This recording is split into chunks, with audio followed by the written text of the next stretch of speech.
Check it out. Chuck Johnson gave me this. That's him right there, standing next to Scott Douglas.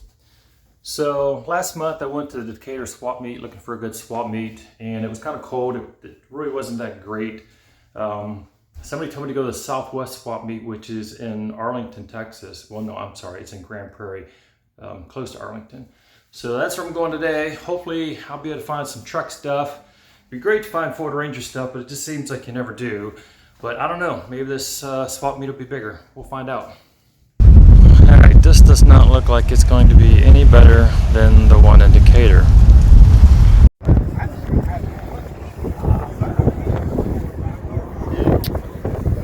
I love a GMG body.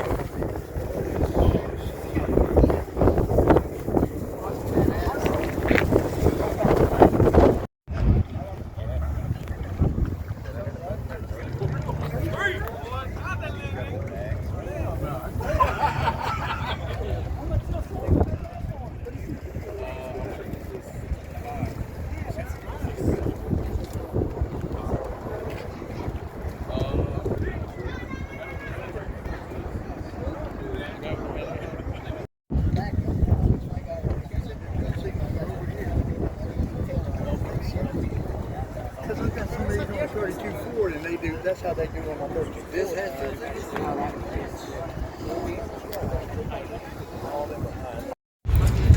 Alright, in my search for vintage lighting, I think I'm gonna buy these.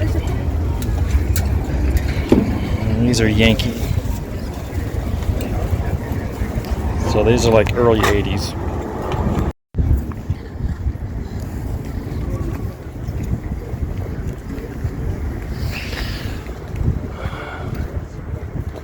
Turn my Ranger into a platinum.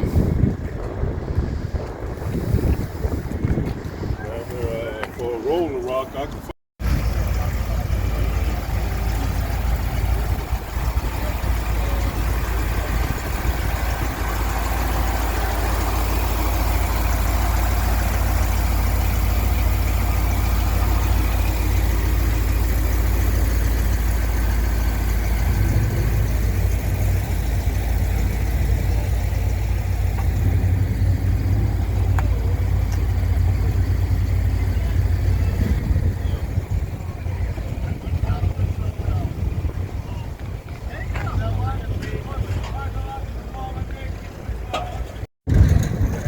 Alright, this is interesting. Don't know what it is, but it's interesting.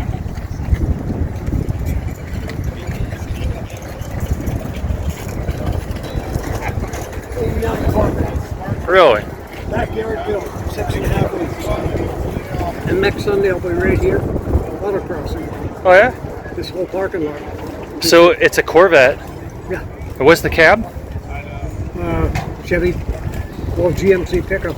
It was That's- actually, it wasn't a pickup. It was a 2-ton dump truck. But Really? the cab and the hood are identical. Yeah. It just got large fenders. It took 10 inches off. That's pretty awesome. Yeah. Backyard built. And then I went to Goodwill and bought some denim and did my seats. You did your seats in denim? Yeah, all different colors. Oh, get out of here. Yeah, here. They're dirty now because I built it in 19, so I got some wear on them. Wow, that is crazy because I literally was just thinking the other day, I wish I had a denim. Pretty amazing C10.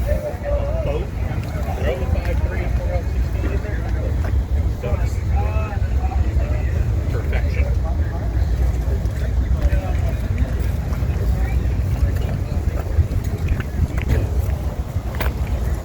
These are the first normal cars I've seen. I haven't seen them before.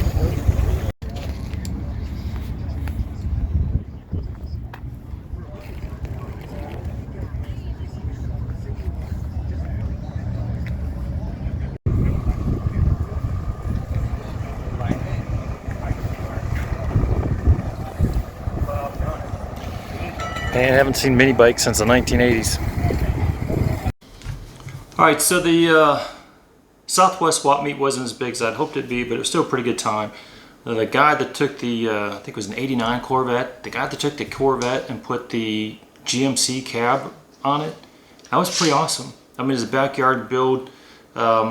he basically just cut off the Corvette body, set the GM cab body on top of it, welded it all together, put a fuel tank or fuel cell on the back of it, and takes the thing autocross.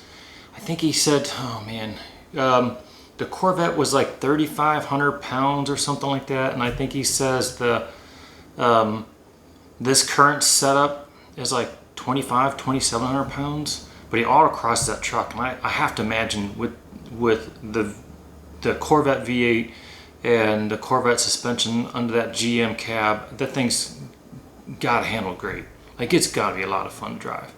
So the Olds Cutlass, the 442, my God, man, I had a GM, I had a 78 Pontiac Grand Prairie when I was in high school. I graduated in 86, so this was mid 80s. G-bodies were the cars to have. Me and two other friends had Pontiac Grand Prix, and then my best friend that I grew up with, he had an Olds Cutlass. I knew another guy had an Olds Cutlass. But we used to all park together in the high school parking lot, and there was just a row of G-bodies. So seeing that 442 in mint condition, excuse me, really just reminded me how much I love those old GM G-body cars. So the only thing I bought were these lights. I know, second time I went to swap meet and I came home with a pair of lights. But these are Yankees. These are Yankee 91 92s, right? And they were fogged, but you can see, you know, where the coloring is gone, right? But these would have been circa late 1970s, early 1980s. And what's cool about these lights, you don't find these very often, but what's cool about these lights is the Georgia State Patrol actually used these lights on an 83 Mustang, sorry. They used these lights on an 83 Mustang, but what they did was, of course, their lights had blue in front of them. Now typically you would see these lights mounted on a, what do I do with it? Hang on.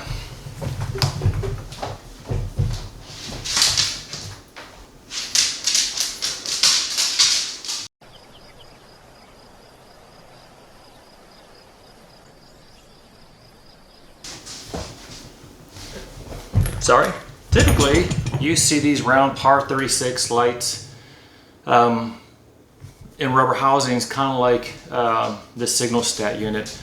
There were some housings, I've not seen any in swap meets or anything like that, but there, I don't know if it's Dietz or whoever it was, somebody made kind of a round chrome housing for them. But these are actually pretty cool. And when I bought the light, I paid 10 bucks for these lights, by the way. And I can get 10 times that for these on eBay, although I have no desire to sell them. But it actually came with a new spare Westinghouse bulb, which in itself is worth 10 bucks. And I mean, you can change to anything. I mean, there's amber, this is red. You saw me stick a blue in there. You know, you can get these in 35, 50 watt, or 100 watt.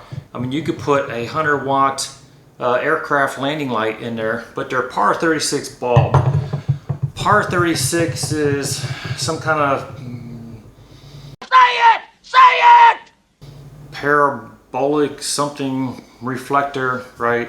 Forgot what the A stands for.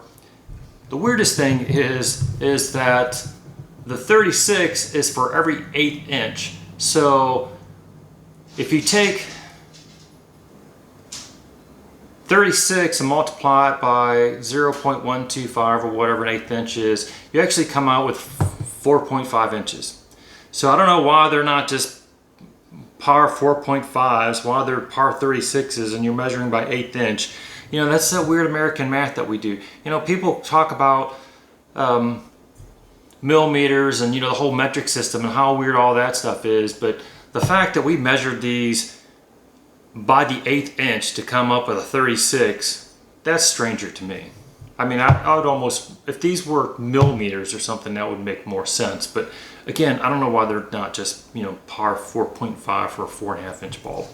So this is the fog light that people are normally used to, you know, from the 70s, the 80s, the rectangular chrome housing. You know, obviously these are different, but you know, if you're building something from the 70s, well, 60s to 70s, you know, maybe they had round headlights. If you want round bulbs, I mean, these would be pretty cool to have. You could, like I said, you could do fog, you could do spotlights in here. You could do anywhere from 35 to 100 watt bulbs in there. So that's it. I mean, I actually collect old emergency lighting. I like the old halogen stuff like this. I have old light bars and stuff. You know, these Yankee lights.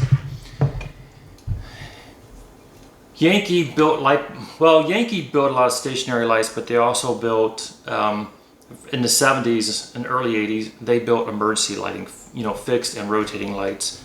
And they actually mounted these housings inside of some of their light bars.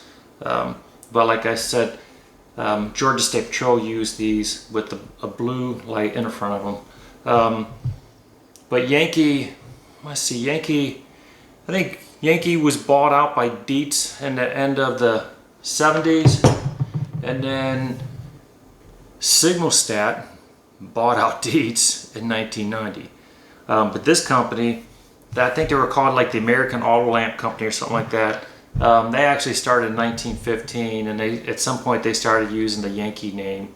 But you know, this company was around from like 1915 till the end of the 1980s, so that's still pretty cool. But these lights are really nice. I mean, they need cleaned up, but they're not pitted or anything. They're really nice. So I don't know, man. Maybe I keep saying I'm gonna build an old retro, you know, Ranger or Bronco 2. You know, maybe these will end up on it. You know, it'd be cool if somebody had an automotive swap meet that was designated more for trucks, off-road trucks. I did see some cool street trucks there. Saw a lot of old Chevy stuff there, which isn't too surprising. I mean, Arlington is where the Ford Tahoe was made. What did you say?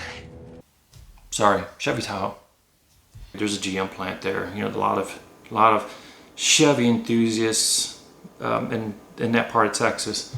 But I enjoyed it. First thought I was going to be disappointed. It didn't seem like it was going to be that big until I kind of crossed over the knoll and could get a better view and realized it went a little deeper than it was. But it's still a fraction of the size of the automotive swap meet in Canfield, Ohio. But I haven't given up. There's just got to be an epic automotive swap meet here in Texas someplace, and I will find it. I will find you. I'm looking for you. So I will be there at some point.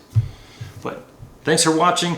I'm going to be heading to Ohio here in the next few weeks. And I don't know, man. I might see what I can find between Texas and Ohio. You know, whether maybe hit up some junkyards, or I'm kind of eyeballing some stuff on Facebook Marketplace that I might kind of go out of my way to pick up. But if I find any cool finds in my travels, I would definitely try to record them. It's still a little weird to me recording around people or recording while I'm talking to people, but I'm really trying to get over that, because I really want to kind of share the cool things that I run into in my journeys. So stay tuned.